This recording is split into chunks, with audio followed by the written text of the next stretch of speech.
Bahkan menurut teman-teman di Indonesia, koleksi saya ini adalah yang kedua setelah Profesor Menachem Ali. Menachem Ali, betul. Sebagian besar masih di dalam kotak-kotak, box-box, karena kami baru pindahkan ke sini. Jadi ini yang kecil saja, teman-teman. Al-Quran saya cuma 19 biji. Kalau izin Bunda, Siap, kalau siap. seseorang berpolemik masalah dialek, orang Ibrani mengatakan Elohim, ya kan? Orang Israel, orang Arab mengatakan Allah. Itu kalau masih tidak paham masalah dialek, udah itu dia termasuk orang lemah, orang framing, orang yang itu polemik, Bunda yang mempolemikkan. Mending juga kalau betul, Abang Dan. Betul. Mending juga kalau itu betul. Bagaimana kalau itu tidak betul? Kenapa? Nah, karena Tadi Bu, begini, bangsa Israel itu bahasanya banyak. Banyak. Bukan cuma bahasa Ibrani. Dan Torah bukan dalam bahasa Ibrani. Gawat ini, gawat. Oh, gawat ini. ya. Itu sekitar tahun 1500 atau kalau dimundurkan sedikit 1400 sebelum Masehi. Tahun 1400 sebelum Masehi. Itu tidak ada bahasa Ibrani. Waduh, jadi kalau begitu Torah bukan dalam bahasa Ibrani. Saya, peneliti Bible, mengatakan tidak. Karena tidak ada bahasa Ibrani di tahun 1500 sebelum Masehi. Kalaupun dimajuin dikit 1400 sebelum Masehi, tidak ada. Jadi saya bongkar. Torah bukan dalam bahasa Ibrani.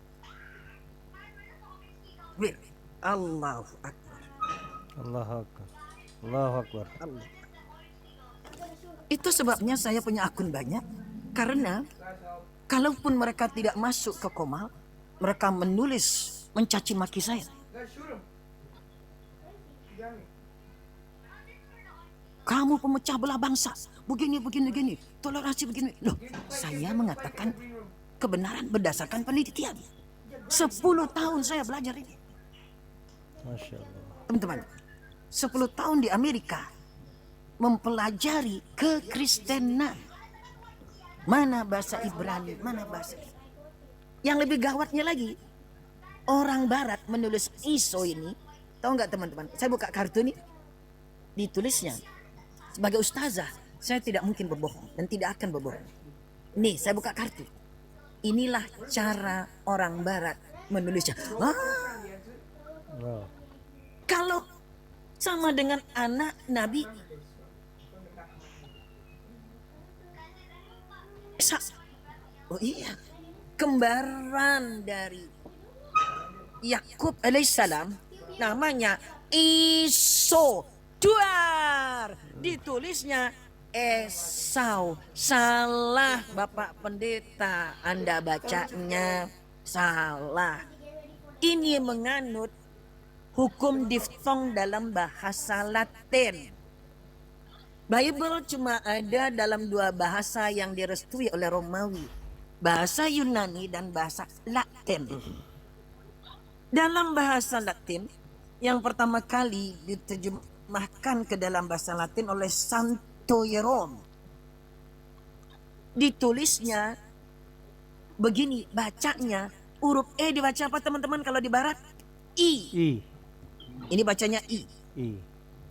Lalu yang huruf ganda atau diftong dalam kaidah bahasa Latin itu dibaca O. Maka kalau ini bacanya jadi apa teman-teman? So.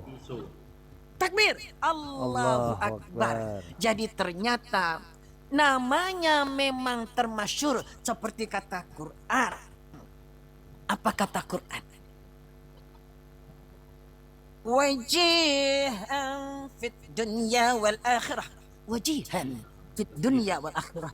Terkemuka dari sisi nama belum beliau lahir beliau udah ada. Namanya dalam pribadi lain, dalam persona lain. Siapa itu?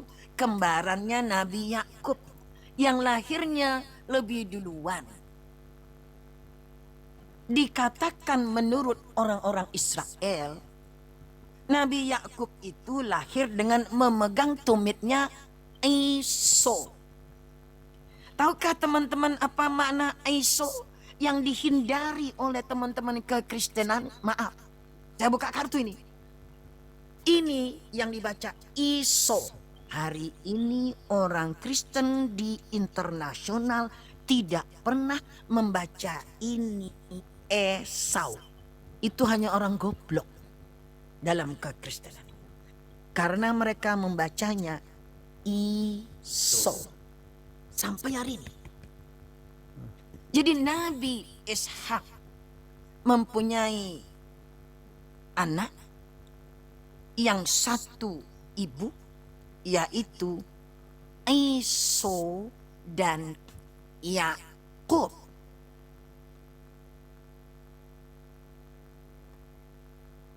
Kembaran. Nabi Yakub memegang tumit. Jadi namanya kembar kan keluar duluan kakaknya, baru adiknya. Digambarkan menurut kisah Israel, orang-orang Israel, bahwa Nabi Yakub memegang tumit Esau. Wow. Jadi nama Esau nama yang maaf. Nama yang berulang kali muncul, termasuk saat Nabi Isa the Masihu ibnu Maryam. Hebat sekali Al-Quran, sangat akurat. Akurasi level Quran ini akurasi level langit.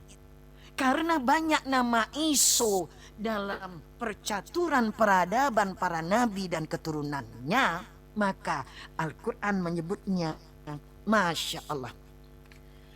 Innamal masihu Isa ibnu Maryam Rasulullah. Pakai gelarnya Al-Masihu. Para ustadz tolong jangan dipotong. Baca sampai habis aja. Gak usah Al-Masih, Al-Masih. Al-Masihu. Karena itulah dia nama yang bersesuaian dengan nama aslinya. Isa the Masihu. De itu alif lam. Kalau dalam bahasa Arab. Alif lam ma'rifat. Dalam bahasa Aramaik de. Dalam bahasa Arab dia ada alif lam. Al-Masihu Isa ibnu Maryam. Ada banyak nama Isa, tapi yang putra Maryam cuma satu ini. Al-Quran memberikan level akurasi level langit. Saudara-saudara, takbir. Allahu Akbar. Allahu Akbar. Makanya Allah menyampaikan kepada malaikat Jibril, yang malaikat Jibril menyampaikan kepada Nabi Muhammad SAW. Bukan Isa sembarang Isa, tapi yang Isa ibnu Maryam. Allahu Akbar. Rupanya ketika Isa ini diterjemahkan dalam bahasa Ibrani, berganti masa para nabinya dan berganti era. Dulu Nabi Musa zaman perunggu. Nggak ada bahasa Ibrani, nggak ada. Nggak ada. Bahasa Ibrani baru ada zaman besi. Dan itu bukan 1400, 1500 sebelum Masehi. Saya kalau sejarah Bible itu dalam kepala ngotok. Insya Allah. Kenapa? Karena kami di sini menderita batin kami. Al-Quran dibakar di sini teman-teman. Bagaimana kami tidak menderita batin kami? Kami harus tetap baik, tahan diri, kadang-kadang tahan napas. Kenapa? Mau bicara tapi enggak bisa bicara. Kan tahan napas terus. Kenapa? Mereka semua tahan napas. Dan mereka ini, tidak ada negara sehebat Indonesia dalam bertoleransi, mengakui dalam lembar-lembar kenegaraan yang disebut dengan pengakuan de facto plus de jure, secara hukum masuk ke dalam lembar nasional bahwa hari libur agama lain termasuk teman Kristiani itu boleh merayakannya, dijadikan hari libur nasional. Sementara di negara paling spektakuler, super piwing, katanya paling demokrating, nggak ada pengakuan bahkan jadi libur nasional tanggal merah untuk agama lain. Nggak ada apa-apanya. Negara Ameriungkat ini kalau mau belajar tentang cara dan tata cara bersosialita dalam kenegaraan ketika menghadapi perbedaan, nggak ada apa-apanya dengan Indonesia. Kita yang mayoritas, subhanallah, kita yang mayoritas membiarkan orang-orang minoritas untuk dapat tanggal merah. Udah nggak apa-apa, nggak masuk kerja. Kalau muslim di sini nggak masuk kerja waktu Ramadan, waktu Idul Fitri, waktu Idul Adha, nggak terima gaji. Nggak bisa. Maka tahan napas kami. Kenapa harus berangkat kerja? Tahan napas, mulut dikunci, nggak mampu bicara, air mata turun. 1 bulan 30 hari berpuasa, lalu besoknya Idul Fitri, nggak bisa libur kerja. Apa nggak turun air mata, teman-teman? Ya. Ini negara super piwing ini, Ameriungkat. Baik, iso artinya dalam bahasa Aramaik artinya, Aku ada pertanyaan, Bunda. hairy, berbulu.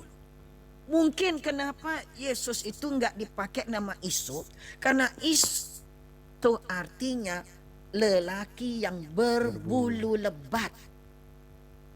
Maka tatkala Nabi Ishak memanggil putranya untuk memberikan berkah kenabian untuk anak sulung, sebagaimana itu menjadi tradisi kehormatan anak sulung, tapi Yakub dipakaikan baju berbulu. Nah, berbulu begini, supaya ketika ayahandanya memegangnya berbulu. Tapi kok suaranya, kenapa suaramu berbeda? Aku mengalami gangguan sedikit di tenggorokanku, ayahanda. Oh iya, coba sini tanganmu. Oh, berbulu, iya. Maka diberikanlah berkah yang seyogianya turun kepada Aiso, yang artinya lelaki yang lebat bulunya. Jadi mereka jangan-jangan gak mau pakai nama Aiso, karena dalam bahasa Aramaik artinya lelaki berbulu lebat. Saya menduga ini akhirnya dipakainya bahasa Ibrani. Bahasa Ibraninya adalah ini. Mula-mula Yahushua. Makanya ada yahoo.com. Itu orang Yahudi yang mengambil dari Yahoo ini. Belakangan yang sesudah Masehi, bukti arkeologisnya wawunya nggak ada. Jadinya Yahshua. Penggeseran ya. Karena terjadinya pergiliran waktu kan sekian ratus tahun, Ya, betul. sehingga mungkin pengucapannya menjadi berbeda. Mereka hanya mengucapnya Yahshua. Jadilah seperti yang sekarang, Yahshua. Itu teman-teman, bahasa Ibrani ya. Jadi ada tempat lari mereka ini. Bahasa Ibrani aja lah, Yahshua. Kenapa? Kalau Yahshua itu artinya bukan seperti arti dalam bahasa Aramaik. Jadi bisa ada tempat pelarian mereka lah, gitu. Tapi saya nggak bisa ditipu. Saya pelajari sampai ke moyang-moyangnya. Insya Allah. Gimana Abang Dan? Tadi hendak bertanya Abang Dan. Silakan Abang Dan. Baik. Ketika tidak ada pengangkatan atau legitimasi dari Elohim yang konon orang Kristen itu selalu mendari orang-orang Yahudi. Di mana ada pengangkatan Paulus sebagai rasul oleh Tuhannya orang Yahudi. Sementara kalau tidak ada pengangkatan Paulus sebagai rasul oleh Tuhan, dari mana datangnya 13 buku itu yang dikarang oleh Paulus? Itu pertanyaannya. Dari mana dapat Paulus sehingga dia mendapatkan 13 buku karangan? Itu bagus sekali Abang Dam. Pertanyaannya pertama, apa yang disebut sebagai 13 buku dalam perjanjian baru yang disandarkan kepada Paulus sesungguhnya bukanlah wahyu, itu adalah korespondensi Paulus dengan temannya di kota lain. Ya, saya ulang. Korespondensi atau surat-suratan. Telah ku terima suratmu nan itu penuh rayu serta penipu. Aduhai Paulus, berhentilah menipu. Karena Paulus bukanlah rasul. Wah,